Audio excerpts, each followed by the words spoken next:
إن الحمد لله نحمده ونستعينه ونستغفره ونعوذ بالله من شرور أنفسنا ومن سيئات أعمالنا من يهده الله فلا مضل له ومن يضلل فلا هادي له أشهد أن لا إله إلا الله وحده لا شريك له وأشهد أن محمدا عبده ورسوله أما بعد فإن خير الحديث كتاب الله وخير الهدي هدي محمد صلى الله عليه وسلم وشر الأمور محدثاتها وكل محدثة بدعة وكل بدعة ضلالة وكل ضلالة في النار. أعوذ بالله من الشيطان الرجيم. بسم الله الرحمن الرحيم.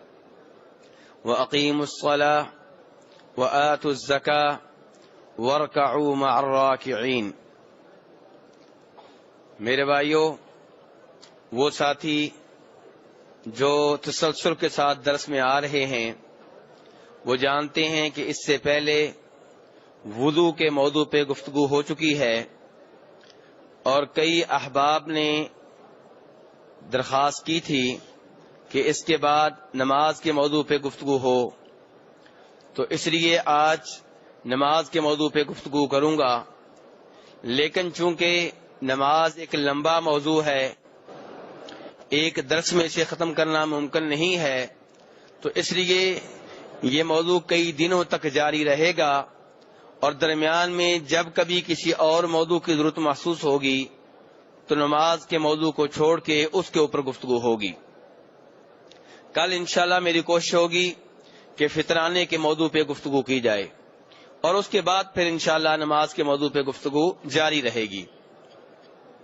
میرے بھائی، نماز وہ عبادت ہے جو اللہ تبارک و تعالیٰ کو بہت محبوب ہے.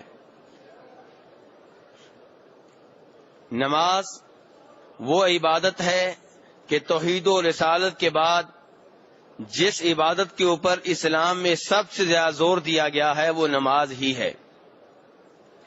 بلکہ اسلام کے 5 ارکان میں سے توحید و رسالت کے بعد جو سب سے اہم رکن ہے، اسلام کے 5 پلرز میں سے جو سب سے اہم پلر ہے توحید و رسالت کے بعد وہ نماز ہی ہے.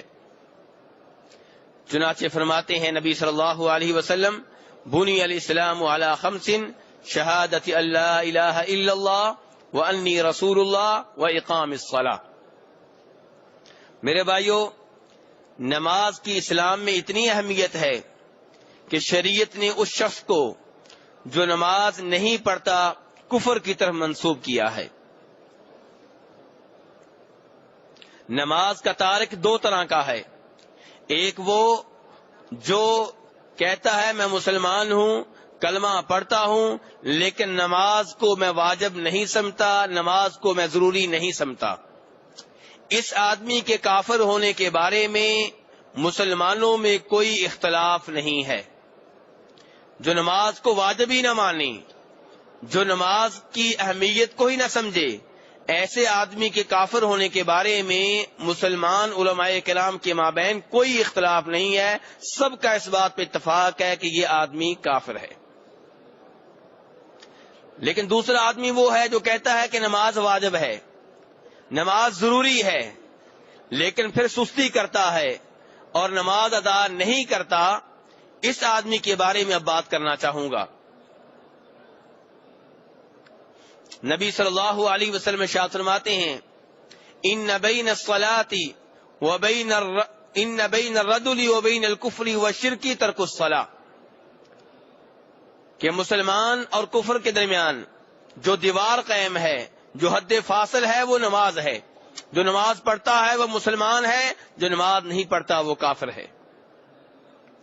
اور دوسری حدیث میں پیارے حبیب صلی اللہ علیہ وسلم ارشاد فرماتے ہیں، العہد الذی بیننا وبینہم الصلاۃ فمن ترکھا فقد کفر، کہ ہمارے اور منافقوں کے مابین جو عہد ہے وہ نماز کا ہے.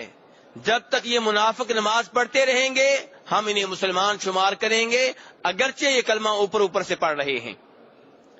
لیکن جب تک وہ نماز پڑھتے رہیں گے ان کے اوپر پردہ پڑا رہے گا، ہم انہیں مسلمان شمار کریں گے، ان سے لڑائی نہیں لڑیں گے، ان کے خلاف جہاد نہیں کریں گے، ان کا مال بھی ہم سے محفوظ ہے، ان کا خون بھی محفوظ ہے۔ لیکن جس منافق نے نماز پڑھنا ترک کر دی، اس کا کفر ننگا ہو گیا، اس کا معاملہ واضح ہو گیا، اب ہم اسے مسلمانوں میں شمار نہیں کریں گے بلکہ ہم اسے کافروں میں سے شمار کریں گے۔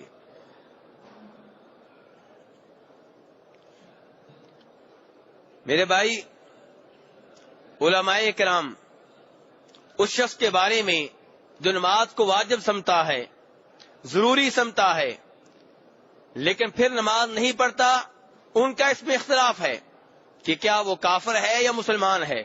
لیکن صحابہ کرام کے بارے میں جناب عبداللہ ابن شقیق رحمہ اللہ فرماتے ہیں کہ کان اصحاب النبی صلی اللہ علیہ وسلم لا يرون شيئا من الاعمال ترکه کفر غیر الصلاة، کہ صحابہ کرام کسی عمل کے ترک کو، کسی عبادت کے ترک کو کفر نہیں سمجھتے تھے۔ اگر کوئی آدمی روزے چھوڑتا اسے وہ کبیرہ گناہ کا مرتکب سمجھتے، اسے فاسق و فاجر جانتے، اسے بری نگاہوں سے دیکھتے، لیکن اسے کافر نہیں کہتے تھے، مسلمان سمجھتے تھے۔ اگر کسی کے اوپر حج واجب ہو جاتا، حج نہ کرتا، اس کو وہ کبیرہ گناہ کا مرتکب سمجھتے، فاسق و فاجر جانتے، لیکن اسے مسلمان سمجھتے تھے، کافروں کی صف میں شمار نہیں کرتے تھے۔ لیکن فرمایا جب نماز کی باری آتی تو صحابہ کرام نماز کے تارک کو کافر سمجھا کرتے تھے۔ اور ہمارے امیر المؤمنین دوسرے خلیفہ راشد جناب فاروق رضی اللہ عنہ فرمایا کرتے تھے، اس کا اسلام میں کوئی مقام نہیں ہے، اس کا اسلام میں کوئی حصہ نہیں ہے جو نماز نہیں پڑھتا، جو نماز کا تارک ہے۔ اور عبداللہ ابن مسعود فرمایا کرتے تھے اس کا کوئی دین نہیں ہے جو نماز کا تارک ہے۔ ابو درداء کہا کرتے تھے اس کا کوئی ایمان نہیں ہے جو نماز کا تارک ہے۔ میرے بھائی، نماز کی اہمیت کو سمجھیں۔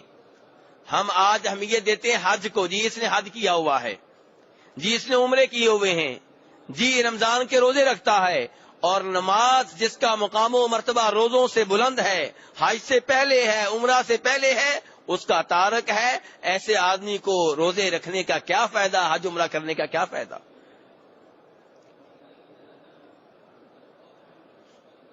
میرے بھائی، نماز نہ پڑھنا کتنا بڑا جرم ہے، اس کا اندازہ آپ اس بات سے لگا سکتے ہیں کہ امام مالک، امام شافعی اور امام احمد ابن حنبل رحمہم اللہ، ان تینوں کا یہ موقف ہے کہ جو نماز نہیں پڑھتا اس کی گردن اتار دی جائے، اس کو اس زمین کے اوپر زندہ رہنے کا حق حاصل نہیں ہے۔ اور امام ابو حنیفہ رحمہ اللہ فرماتے ہیں کہ اس کی گردن نہ اتاری جائے، لیکن اسے سزا دی جائے، اسے جیل میں ڈال دیا جائے۔ اب جیل میں جب وہ رہے گا یا تو توبہ کر لے گا، معافی مانگ لے گا، نماز پڑھنے کا وعدہ کرے گا، یا جیل میں ہی اسے موت آ جائے گی۔ اس کو جیل سے باہر نہ نکلنے دیا جائے جب تک وہ نماز پڑھنے کا وعدہ نہیں کرتا۔ میرے بھائی دیکھیں کتنا سخت حکم ہے نماز نہ پڑھنے والے کے بارے میں۔ لیکن وہ علماء اکرام جو کہتے ہیں کہ احادیث سے یہ معلوم ہوتا ہے کہ جو نماز کا تارک ہے وہ کافر ہے، وہ کہتے ہیں کہ ایسا آدمی چونکہ کافر ہے اس کی گردن اس لیے اتاری جائے گی کہ وہ مرتد ہو چکا ہے، مسلمان نہیں ہے۔ ایسا آدمی اپنی بیٹی کی شادی کرے تو اس کو سرپرست نہیں قبول کیا جائے گا کیونکہ لڑکی مسلمان ہے اور یہ کافر ہے۔ ایسا آدمی جانور ذبح کرے، اس کا ذبح کیا ہوا جانور، اس کا گوشت نہیں کھایا جائے گا کیونکہ یہ کافر ہے، کافر نے اس جانور کو ذبح کیا ہے۔ عیسائی اور یہودی اس جانور کو ذبح کرے تو وہ گوشت کھایا جا سکتا ہے، لیکن یہ نماز کا تارک جس جانور کو ذبح کرے اس کا گوشت نہیں کھایا جائے گا کیونکہ یہ کافر اور مرتد ہو چکا ہے۔ نماز کا تارک اگر فوت ہو جائے تو وہ علماء کرام جو اسے کافر جانتے ہیں ان کے نزدیک اس کا جنازہ نہیں پڑھا جائے گا، اسے غسل نہیں دیا جائے گا، اسے مسلمانوں کے قبرستان میں دفن نہیں کیا جائے گا۔ میرے بھائی جو نماز کا تارک ہے ان علماء کرام کے نزدیک جو اسے کافر سمجھتے ہیں اس کا حکم اتنا سخت ہے کہ یہ اپنے والد کا وارث نہیں بن سکتا، اپنے والد کی ترکہ میں سے چھوڑے ہوئے مال میں سے کچھ نہیں ملے گا، کیونکہ والد اس کا مسلمان ہے اور یہ کافر ہے، اور اگر یہ فوت ہو جائے تو اس کے بیٹے اور اس کی بیٹیاں اس کے وارث نہیں بن سکتے، کیونکہ وہ مسلمان ہیں اور یہ کافر ہے۔ میرے بھائی، نماز کی اہمیت کو جانیں، نماز کی اہمیت کو سمجھیں۔ نماز اسلام کا وہ ستون ہے جو گر جائے تو اسلام کی بلڈنگ گر جاتی ہے، اسلام کی بلڈنگ قائم نہیں رہتی۔ قیامت کے روز سب سے پہلے جس چیز کا حساب ہوگا وہ نماز ہوگی۔ ترمذی شریف کی حدیث ہے، فرمایا نبی صلی اللہ علیہ وسلم نے، روایت کرنے والے آدمی کا نام ہے حریث ابن قبیصہ۔ یہ حریث ابن قبیصہ تابعی ہیں، صحابی نہیں ہیں۔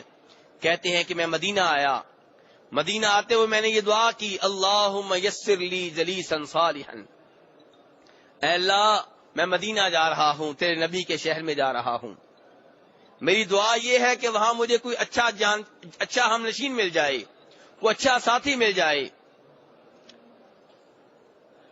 میرے بھائی، حریث بن قبیصہ کیا دعا کر رہے ہیں؟ مدینہ جاؤں تو نیک ساتھی مل جائے، نیک ہم نشین مل جائے۔ وہ یہ دعا نہیں کر رہے کہ وہاں جا رہا ہوں کوئی ایسا آدمی مل جائے جو مجھے رہائش دے دے، جو مجھے کھانا کھلا دے، جس کی محفل میں بیٹھ کے میرا دل لگ جائے، جو مجھے لطیفے سنایا کرے۔ نہیں، دعا یہ کر رہے ہیں، اللہ مدینے جا رہا ہوں، مدینے میں یا اللہ مجھے کون ملے؟ کوئی ایسا نیک آدمی مل جائے جس کے ساتھ میں بیٹھ سکوں، جسے اپنا ساتھی بنا سکوں۔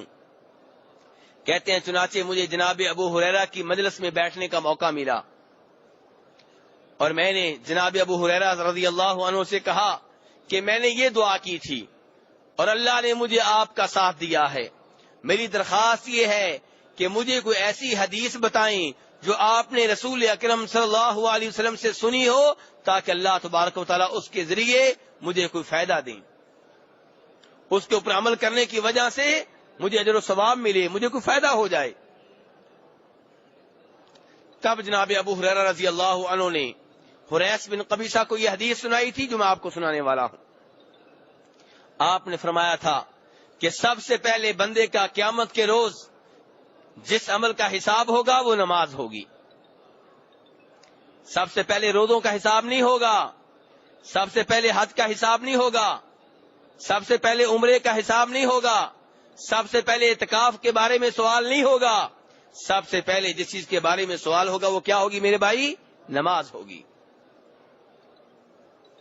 فرمایا جو نماز کے معاملے میں کامیاب ہو گیا وہ آگے بھی کامیاب ہے، اور جو یہاں پہ پھنس گیا، یہاں سے نجات نہ پا سکا، وہ آگے بھی کامیاب نہیں ہو سکے گا۔ اور اللہ تبارک و تعالی فرماتے ہیں قرآن پاک میں سورہ مدثر میں، ان کا احوال ذکر کرتے ہوئے جو قیامت کے روز جہنم میں پڑے ہوں گے، کہ ان سے جنتی پوچھیں گے کہ تم جہنم میں کیوں ہو؟ تمہارا گناہ کیا ہے؟ تمہارا جرم کیا ہے؟ وہ اپنا گناہ بتائیں گے، اور سب سے پہلے جو گناہ بتائیں گے وہ کیا ہوگا؟ نماز کا ترک، نماز کا چھوڑنا۔ ما سلککم فی سقر، جنتی کہیں گے تم جہنم میں کیسے پہنچ گئے؟ کیا گناہ تھا تمہارا؟ قالوا لم نک من المصلین، کہیں گے کہ ہم نماز نہیں پڑھا کرتے تھے۔ آپ مطمئن ہوں گے کہ میں تو نماز پڑھتا ہوں، لیکن آپ کا بیٹا، آپ کی بیگم، آپ کے والد صاحب، آپ کی بہن، کیا آپ نہیں چاہتے وہ جنت میں جائے؟ کیا آپ نہیں چاہتے کہ وہ جہنم کی آگ سے بچ جائے؟ اسے نماز کی تلقین کون کرے گا؟ اسے نماز کے بارے میں نصیحت کون کرے گا؟ اس کی انگلی پکڑ کے اسے مسجد کی جانب لے کر کون آئے گا؟ میرے بھائی، نماز وہ عظیم عبادت ہے جس کے بارے میں پیارے حبیب صلی اللہ علیہ وسلم کہا کرتے تھے، نماز میری آنکھوں کی ٹھنڈک ہے۔ جیسے مجھے اور آپ کو سکون ملتا ہے نا اپنے بیٹے کو دیکھ کر، بیٹے کا قد کاٹ ہو، بیٹا کسی اچھی نوکری پہ لگا ہوا ہو، تو اس کو دیکھ کے دل کو سکون ملتا ہے. ایسے ہی نبی صلی اللہ علیہ وسلم کو سکون ملا کرتا تھا کس چیز میں؟ نماز میں.